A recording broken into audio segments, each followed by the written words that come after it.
Hello guys! So it's our second day here in Puerto Princesa, Palawan.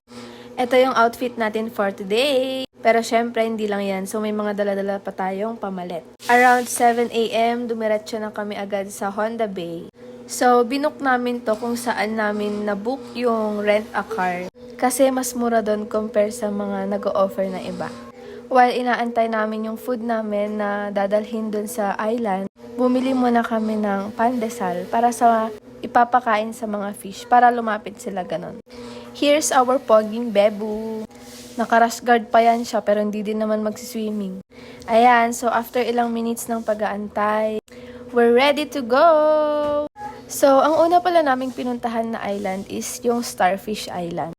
Which is, mas malayo kasi siya compare sa iba. So, dun muna daw yung una naming island na pupuntahan. Syempre, excited ang lahat dahil starfish you know. And ako, first time ko makakita ng actual na starfish. And makahawak syempre. So, sana makakita tayo mamaya. Dahil sabi nila is parang bibihira ka lang makakita doon. Ayun, after how many minutes, andito na din tayo sa Starfish Island. Hindi ko na pala maalala kung magkano yung rate ng tour namin. Yung binook pala namin guys is yung hindi siya group. So kami-kami lang yung andyan sa bangka na yan. And first time namin talaga dito sa Palawan. Tsaka dapat guys, bumili din kayo ng beach shoes. Dahil masakit sa paa. So ang nakakatawa pa dito guys, pagkadating namin, dumiretso kami agad sa may bandang dulo. Dahil sa mga napapanood namin sa TikTok ganun or sa YouTube. Madalas ko nakikita na sa island na to is dun sa dulo ka pupunta para makakita ka ng starfish dahil andun daw sila. So talagang pumunta kami sa may bandang dulo para syempre makakita ng starfish. At para din hindi sayang yung pagpunta namin dito.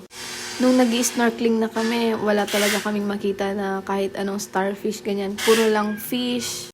Tapos nung pabalik na kami or papunta na kami sa ibang island, doon naman kami nakakita ng starfish. So bali yung asawa ko tsaka yung sister-in-law ko lang muna ang nakakita noon kasi naiwan sila sa may bandang dulo. So, nung tinatawag na namin sila, sa may bandang dinaanan nila is andun pala yung mga starfish which is mas malapit lang sa may nagdaungan nung bangka namin. So, ayun, ako na nakasakay na sa bangka, dali-dali akong bumaba para makita personally ang starfish. Tapos, ang dami pala nila dito guys. Yan o, ganda diba? Yan lang, see you on my next video!